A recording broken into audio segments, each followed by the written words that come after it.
আসসালামু আলাইকুম, কেমন আছেন আপনারা? আমি আছি আলহামদুলিল্লাহ। দেখুন কিভাবে আমি 3 কেজি দুধ দিয়ে সন্দেশ বানাবো। আমি দুধটা জাল করে নিচ্ছি, এখন ছানা হয়ে যাচ্ছে। এখন আমি ছানাটা একটা সুতি কাপড় দিয়ে ছেঁকে নিব, যেন এটার ভিতরে কোনো পানি না থাকে। এটা আপনারা পারলে একটু ঝুলিয়ে রাখবেন। আমি চেপে চেপে এই ছানাটা জাল করব, তাই আমি এটা দিয়ে নিয়েছি। এখন আমি হাত দিয়ে ভালোভাবে ছানাটা ঝরঝরে এমনভাবে ছাড়াতে হবে যেন এটা ঝরঝরে হয়ে যায়। এই দেখুন এরকম হয়েছে। এখন আমি এই ছানার পরিমাণ চিনি অ্যাড করব। তো আমি চিনি দিয়ে দিয়েছি। এখন চিনি দিয়ে আমি এটা একত্রিত হয়। তো আমি এখন চুলোতে যাব,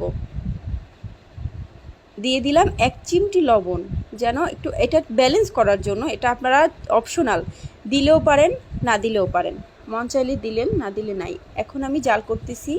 এই দেখুন এরকম হয়েছে। এখন আমার চিনিটা চলে আসছে, যাতে আমার ছানাটা ঠিকভাবে বসবে। এই যে এরকম হয়েছে। এখন আমি উঠিয়ে নিব। তো আমি এরকমের একটা ট্রে নিয়েছি, যেটাতে দিব।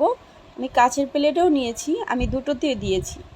তো আমার কাছে পরে মনে হয়েছে কাচের প্লেটেরটাই ভালো হয়। যাই হোক, আমি এখন একটা চামচ নিয়েছি, চামচটা একটু গোলাকার। তো আমি চামচটা দিয়ে আস্তে আস্তে আমি সাইডে একটু নেড়ে নেড়ে ঠান্ডা গুলিয়ে আগে উঠাচ্ছি সাইড দিয়ে। তো এভাবে উঠিয়ে আমি এরকম বসিয়ে দিচ্ছি। এই যে দেখুন এরকমের এক গুঠিয়া সন্দেশের মতো শেপটা হবে। তো এই দেখুন, এই যে আমি কাচের প্লেটেও বসিয়েছি। এই গুঠিয়ার বিখ্যাত সন্দেশ আমার মনে হয় না যে কেউ এখনও খাননি, এরকম কেউ আছে। যদি বাসায় বানিয়ে খেতে পারেন।